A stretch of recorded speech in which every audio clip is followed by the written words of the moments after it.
going on, everyone? Rasati out here in Singapore, coming at you live one more time. Wanted to jump on here real quick and discuss something that I was kind of contemplating in the bathroom because that's where we do all our best contemplating, obviously. um, Honestly, I was thinking about working out, and I think about working out a lot more than I actually work out, and it's really sad, but um, I realized that I really enjoy the idea of having competition. Not, okay, maybe not competition, maybe company. I like it when I feel like other people are doing something with me. I feel like I'm kind of bought into a group mentality. All of us are aiming toward the same goal. We kind of keep each other accountable, and it makes me feel good, generally speaking. Now, whenever I'm in a Facebook group or if I'm, part of a team, I like to amp everybody up. I like to keep everybody together, and I like to continue putting in my best efforts. But when not the competition, what am I saying? When the communication kind of dies down and I'm the only one talking all the time, I kind of feel I don't know, I kind of feel stupid. And then my efforts kind of dwindle as well. It kind of matches the rest of the people around me. And that's where I think people get that idea that you are the average of the top 5 people you spend the most time with. When it comes to exercising, when do you exercise? Do you exercise by yourself? Do you need people around to kind of keep you hyped and amped up or focus on your goals, or can you actually do it by yourself? Now, the reason I wanted to jump on to this particular topic is because I realized that my enthusiasm is different when there are people around and when there aren't people around. Case in point, yes, everybody's on this coronavirus, quarantine, stay in the house, don't go nowhere, just chill kind of mentality, which means everyone's suddenly picking up all their hobbies and trying to pick up new skills, and that's great, right? But for the most part, I've been doing this. My life before and after COVID is pretty much the same. Nothing really has changed outside of the fact that now I get to hear about it all the time. Like, don't go anywhere, don't do this, don't do that. I generally stay in the house anyway. The whole point of having a home for me was to make sure that I had every luxury I could possibly imagine in my house so I don't have to go anywhere to go get it.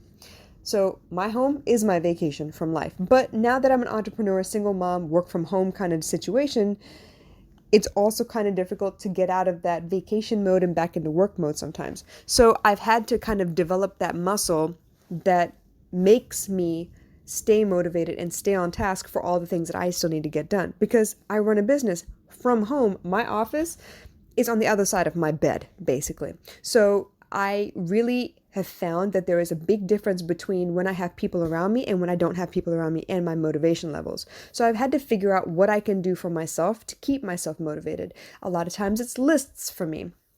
I make a list of the things that I need to get done, and sometimes I procrastinate and sometimes I get it done. A lot of times it has to do with what else is going on in my life. If I have other appointments, if I have, client calls and my day's kind of hectic and there's not a lot of pockets of free time, I actually get a lot done.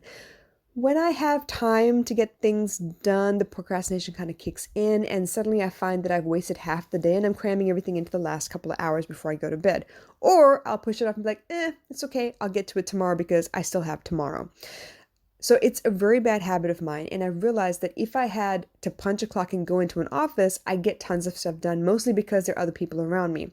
But then when I'm by myself, I get the best kind of deep thought, deep work done because I have no one else interrupting me in between. I can actually really get into that zone and knock some big major projects out, no problem. So it's one of those balance dances. I have to figure out how to make sure that I'm motivated, I stay on task. How do I adjust when there are people involved and when there aren't people involved? It's a lot of things that I had to consider. Now, I don't know if you've ever had to deal with that outside of this COVID quarantine situation, but it has been kind of interesting to watch. Now, I will say this. When I did have a job, when I went out of the house to work, when I, clocked in and sat in office and did work or whatever, there were plenty of times where I didn't actually get my work done, but I was daydreaming and researching stuff that had nothing to do with work. I'm not going to lie. I've done that. I know all of you have done that. We Google stuff, YouTube stuff, and we are off on a rabbit hole tangent, and half the day is gone. But for the most part, we are pretty good about staying on track because there are deadlines involved, and it's not for us, it's for other people. Now, when I work for myself, I set those deadlines. I can move those dates if I want. I can rearrange my schedule if I want. I've had situations where I had, friends that came over, they wanted to spend the day with me because they were hurting, they were having a tough time dealing with whatever, and I very easily, hey, rearrange all of my schedule so that I have the day free because it's important to me to take care of that relationship. In a way, it's another way of therapy and counseling, but on a friend basis, because some of those people really need that kind of attention. They need that nurturing. So I'm happy to do that. But even still, because I have full authority to make those, big level executive decisions, it becomes very, very easy for me to keep pushing things off. I prefer it sometimes that I have company around, at least to keep me accountable. Case in point, I'm in charge. I'm the admin for the fitness group called Trident Sports Fitness. And I love the concept. I like the 100 Days of Fitness, and I want to hit 100 Days of Fitness. I want to be, J-Lo body ready when I hit 50 or whatever. But in order to get there, I need to work out every day. And a lot of times, because the energy in that group is low, or I'm the only one putting in energy, I don't feel like putting in that much effort. And truth be told, that happens in relationships as well. If you feel like you're always putting in energy and you don't get any kind of feedback from the other side or any kind of input from the other side, tendency is for you to stop putting in as much energy because you don't feel it reciprocated. You don't feel appreciated at all. So in that regard, I kind of miss the competition. I kind of miss having people around. And it's normal. I know you all go through moments where you like being around people and when you don't. But when it comes to getting work done, especially stuff that you're in charge of and it's for you specifically, it's not for another client, it's not for, a company you work for, it becomes even more imperative that you know how to keep yourself motivated and what you need to do to keep yourself on track. In order for that to happen, you need to know yourself pretty well. It's almost like saying, when it comes to studying, how do you study?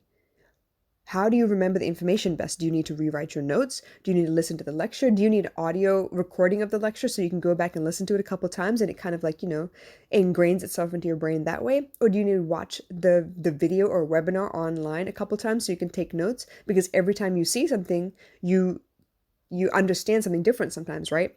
Or do you need to read the notes? Do you need to highlight and underline and annotate that way? It really matters that you know how you study. But who actually teaches us how to identify how we love to study or how we retain information best?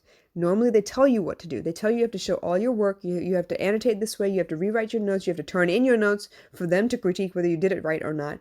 But for the most part, it's made so that the teacher has an easier time of grading stuff, not necessarily for you to understand that this is how you study best. So all of this to say that if you don't know yourself, you're going to expend a lot of energy trying to get to your goals. If you need help, if you need some guidance on how to become a little more self-aware and learn these things, please hit me up. This is what I do for a living.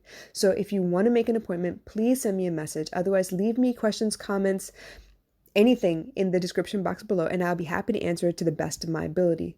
But I can't stress enough how important it is for you to understand how you function, your personality type, the way that you get work done. What do you need around so you can be the best possible version of yourself? All right, you guys, I'm gonna call it, and I will catch you again another day. Bye.